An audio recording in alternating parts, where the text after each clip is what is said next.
എല്ലാവരും ഓണം ആഘോഷിക്കാനുള്ള തിരക്കിനിടയിൽ ആയിരിക്കും എന്നുള്ളത് അറിയാം. എന്നിരുന്നാലും വിവാഹാലോചന നോക്കുന്നവർ പ്രത്യേകം ശ്രദ്ധിക്കുക. ഇന്ന് നിങ്ങൾക്കുള്ള ആലോചന ഏതാണെന്നല്ലേ?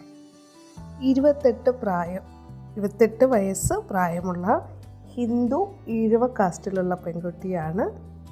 ബിടെക്കാണ് ക്വാളിഫിക്കേഷൻ. പ്രൈവറ്റ് കമ്പനിയിൽ MNCയിൽ തന്നെയാണ് വർക്ക് ചെയ്യുന്നത്. അച്ഛൻ, അമ്മ, ഒരു ബ്രദറാണുള്ളത്. സഹോദരൻ്റെ മാരേജ് കഴിഞ്ഞു. അനുയോജ്യമായിട്ടുള്ള ആലോചന നോക്കുന്നുണ്ട്. ഫാമിലി സ്റ്റാറ്റസ് മിഡിൽ ക്ലാസ്സിനും അപ്പർ മിഡിൽ ക്ലാസ്സിനും ഇടയിലാണ്. ഇപ്പോൾ പ്രൊഫഷണലി ക്വാളിഫൈഡ് ആയിട്ടുള്ളത്, അതോടൊപ്പം നല്ല ക്വാളിഫൈഡ് ആയിട്ടുള്ള ആൺകുട്ടിയുടെ ആലോചന. നാട്ടിലും അതോടൊപ്പം അബ്രോഡും വർക്ക് ചെയ്യുന്ന ആലോചനകൾ നോക്കുന്നുണ്ട്.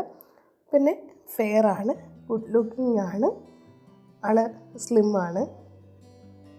അപ്പോൾ താല്പര്യമുള്ളവർ ഈ നമ്പറിലേക്ക് കോൺടാക്റ്റ് ചെയ്യുക, മെസ്സേജ് ചെയ്യുക. അതോടൊപ്പം ചാനൽ സബ്സ്ക്രൈബ് ചെയ്തിരുന്നാൽ അത് നിങ്ങൾക്ക് തന്നെ പ്രയോജനപ്പെടും. ഫ്യൂച്ചറിൽ അത് നമുക്കൊരു ഉപകാരമായിരിക്കും എന്നുള്ളതാണ്. ഓക്കെ, ഇന്നിവിടെ ഒരു ക്വാളിഫിക്കേഷൻ ഉള്ള പെൺകുട്ടിയുടെ ആലോചന അല്ലെങ്കിൽ പെൺകുട്ടിയുടെ ആലോചന വന്നു എന്ന് വിചാരിച്ചിട്ട് ക്വാളിഫിക്കേഷൻ കുറവുള്ളവരോ അല്ലെങ്കിൽ സാധാരണ ഫാമിലിയിലുള്ളവരോ ഒന്നും ചിന്തിക്കരുത്. തീർച്ചയായിട്ടും എല്ലാവർക്കും അനുയോജ്യമായിട്ടുള്ള ആലോചന ഇവിടെ ഷെയർ ചെയ്യുന്നുണ്ട്. ഇനി ഈ ഷെയർ ചെയ്യുന്ന ആലോചന മാത്രമല്ല കേട്ടോ, വേറെ പ്രപ്പോസലുകളുണ്ട്. അപ്പോൾ നിങ്ങൾ ഒന്ന് കോൺടാക്റ്റ് ചെയ്യുക, അല്ലെങ്കിൽ മെസ്സേജ് ചെയ്യുക, അല്ലെങ്കിൽ വിവാഹാലോചന നോക്കുന്നവരുണ്ടെങ്കിൽ ഒന്ന് കമൻറ്റ് ചെയ്യുക. എങ്കിൽ മാത്രമേ നിങ്ങൾക്ക് വിവാഹാലോചന നോക്കുന്ന കാര്യത്തിൽ ഒരു സപ്പോർട്ട് ചെയ്യാൻ സാധിക്കുകയുള്ളൂ.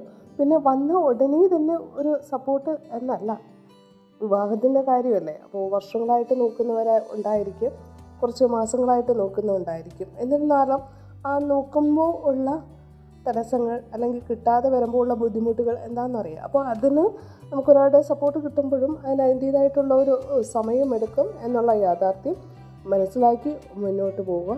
തീർച്ചയായിട്ടും നിങ്ങൾ കണ്ടിന്യൂസ് ആയിട്ടൊരു കാര്യം തന്നെ ചെയ്യുകയാണെങ്കിൽ നിങ്ങൾക്കതിൽ റിസൾട്ട് ഉണ്ടാകും. അതിപ്പോൾ ഏത് കാര്യത്തിലും അങ്ങനെ തന്നെയാണ്. അതുകൊണ്ട് വിവാഹാലോചന നോക്കുന്നവരും അത് കൃത്യമായിട്ട് നോക്കിക്കൊണ്ട് തന്നെ ഇരിക്കുക. ഉറപ്പായിട്ടും നിങ്ങൾക്ക് ഒരു റിസൾട്ട് കിട്ടുന്നതായിരിക്കും. അപ്പോൾ സപ്പോർട്ട് ആവശ്യമുള്ളവർ കോൺടാക്റ്റ് ചെയ്യാനോ മെസ്സേജ് ചെയ്യാനോ മറക്കരുത്. അതോടൊപ്പം വീണ്ടും പറയുകയാണ്, ഈ ഒരു ചാനൽ സബ്സ്ക്രൈബ് ചെയ്യുക, വിവാഹാലോചന നോക്കുന്നവർ.